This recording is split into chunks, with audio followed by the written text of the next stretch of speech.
Hi people, I just want to share with you my utter dismay at recording a very long piece for you, and you can tell I've been talking for ages because my voice is going.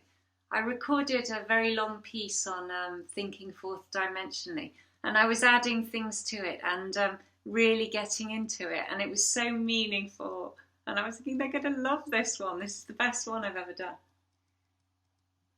So the computer went off part of the way and I just carried on. And when I looked back at it, it hadn't recorded anything. It does that sometimes. It's like I've got too many files on my laptop and it just doesn't take it in. This one might not even be taking it in. So that was pretty scheisse, as the Germans say. And I just can't do it all again. But I want to read a little bit because I don't give up. And it was very, very long. It was half an hour. So I just want to read a little bit to you, and no, I won't give up. It's so utterly brilliant and hopeful, and I'm getting better at being able to let things go when my computer messes up and I lose something. I just think, oh, it's not meant to be. And actually, reading Neville Goddard again and again is no hardship to me. No hardship whatsoever. And I've got time at the moment. So I just want to read a little bit so that you've got something this evening. But it won't be the full amount. So I was up to the part, from the last clip, part 1, about the practical side. So, I don't know where I'm up to now because I read the whole thing. Here we go. The undisciplined mind finds it difficult to assume a state which is denied by the senses. Here is a technique that makes it easy to encounter events before they occur, to call things which are not seen as though they were. People have a habit of slighting the importance of simple things, but this simple formula for changing the future was discovered after years of searching and experimenting. That's all of Neville Goddard's efforts, I bet. The first step in changing the future is desire. That is, define your objective. Know definitely what you want. Secondly, construct an event which you believe you would encounter following the fulfillment of your desire. An event which implies fulfillment of your desire, something that will have the action of self predominant. Thirdly, immobilize the physical body and induce a condition akin to sleep. Lie on a bed or relax in a chair and imagine that you are sleepy.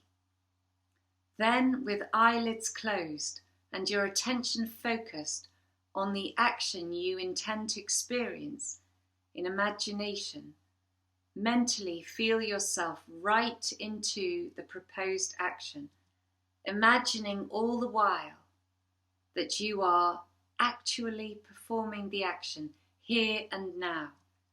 You must always participate in the imaginary action, not merely stand back and look on, but you must feel that you are actually performing the action so that the imaginary sensation is real to you. Now that's really interesting because somebody I know recently put their clip on YouTube and they were talking about painting a picture of what they want to experience, and by looking at the picture regularly, getting it in their head, I suppose, it brings it into the material world. And it could be right. I know I've read about that a long, long time ago in the book The Secret, where they were saying something about that, but I don't have it at the moment. But there was something definitely there. But if you do it like that, and it's a picture of you doing something, then you're looking at yourself. So that goes against what Neville Goddard is saying. Yeah, I don't know. I just don't know. Maybe if it's a picture of something that would happen, to fulfill your desire, but you're not in it. And I just think using the imagination is so important. I really do.